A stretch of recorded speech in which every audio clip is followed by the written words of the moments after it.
There's a deafening silence here. Once vibrant neighborhoods feel abandoned. There's signs of where the children once played, but they're gone. The movement and chaos that define spaces like these are still. The global pandemic has erased our normal way of life.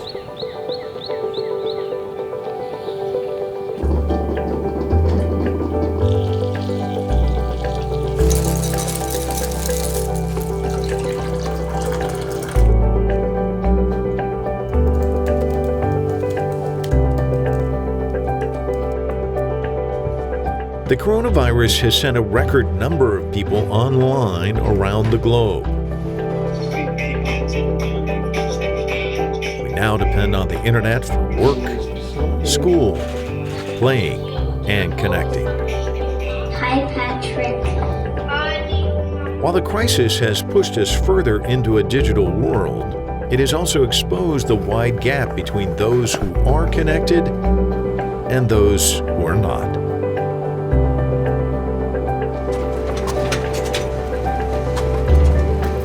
COVID has really brought attention to the issue of the digital divide. And I've definitely seen a lot of headway being made in getting devices to school-age students, which I think is so exciting.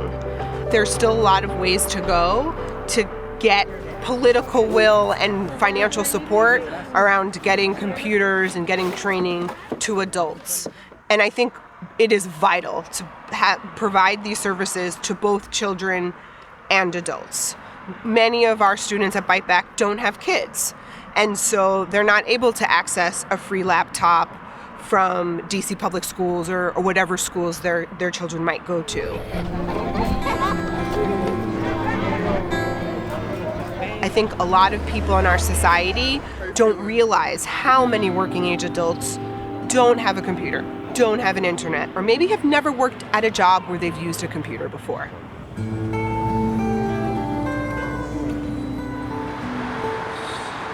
"47-year-old Carmelita Robinson is one of those people trapped in the digital divide with no computer or internet access at her home. I was in a bad place financially and physically, and I was like, I really need something to go my way. After a quick Google search, Carmelita stumbled on Bite Back. After the initial orientation, it was basically really simple. It was like ABC 1, 2, 3, and they were very accommodating. I came here to pick up my books. They dropped off a laptop. This place is amazing. Like, I never had any institution be that accommodating. Like, dropped off a laptop, got me on with the internet and the services they provide, and class started, and here we are. Digital inequalities existed long before the coronavirus pandemic hit.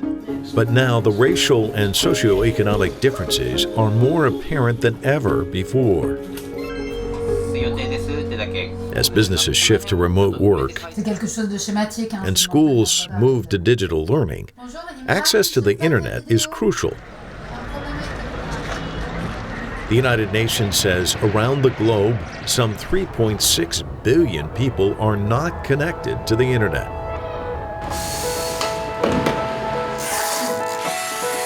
So James Jack and his friend Gabe Middleton set out to change that, while at the same time fighting electronic waste. 80 million Americans still don't have access to a working computer or the internet in their home.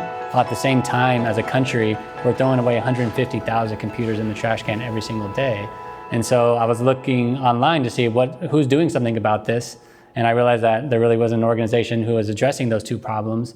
So I said, well, we have an opportunity here to create an organization that brings those two problems together to create one solution. There's a very pragmatic approach to solving an environmental issue as well as a societal issue. I do want to touch on your suggestion just so I fully understand. So James and Gabe started Human IT in 2012 with just the two of them. I think that's a great point, and I think we did this during our Now they've expanded into a huge warehouse with 60 employees.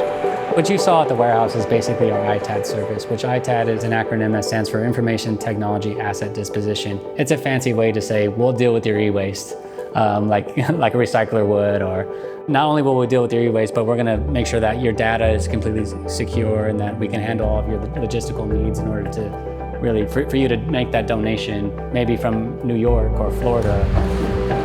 We actually service every single state in this country when it comes to managing their e-waste needs.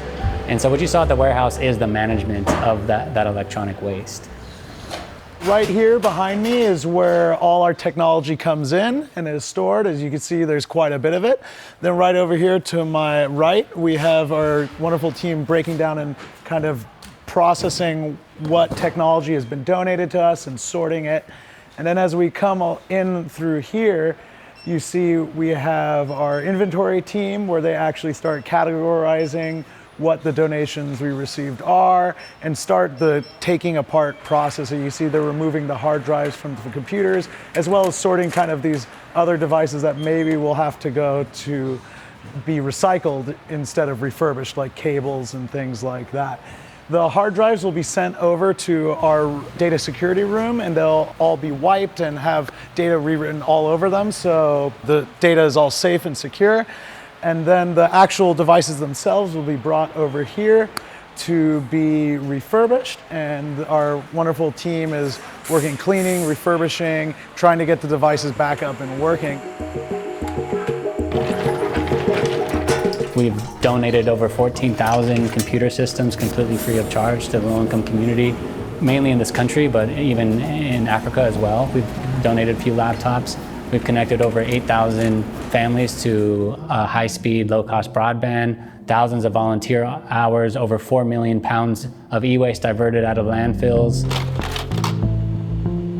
Single mothers are a big portion of who we help, and if you can imagine a single mother that maybe doesn't have transportation and the only computer access is usually at a local library, that means you have to figure out how you're going to get to the library, and then oftentimes the library computer labs are overburdened, and that person, that mother may need to look for a job, and so now she's forced to split usually a segmented time to use the computer between letting her kids do homework and her looking for a job. So it's just this immense barrier that's not needed. There's more than enough computers to go around. We're just mismanaging them. We're throwing them in landfills, we're not utilizing them. So the story is different for every person. Telemedicine is going to be a great emerging market that will provide healthcare to people in rural areas, but it will require a computer. And if they don't have access, they'll be cut off from those resources.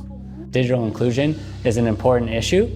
And if we're going to be a great community, a great society, a great country, we need to be informed. And to be informed, you need access to these digital tools, and Human IT is here to help you do that.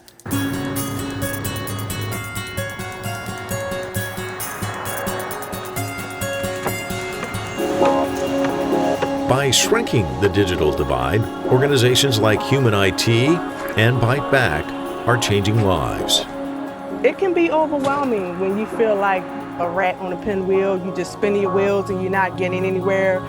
Coming here, it makes you feel like that you're going in the right direction. It makes you feel like you're growing because you're actually going in the direction that you wanted to go. Like I set a goal for myself that I wanted to be a federal secretary. I said, okay, you know what you want to do. How do you get there? This is where you start. You have to get trained.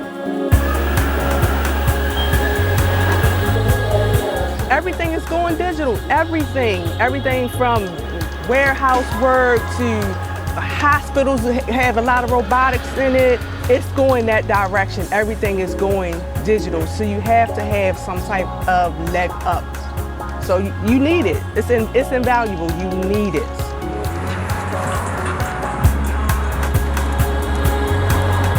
As the virus forces the world to bridge digital gaps, fewer people like Carmelita will be left behind. Creating global change, one piece of technology at a time.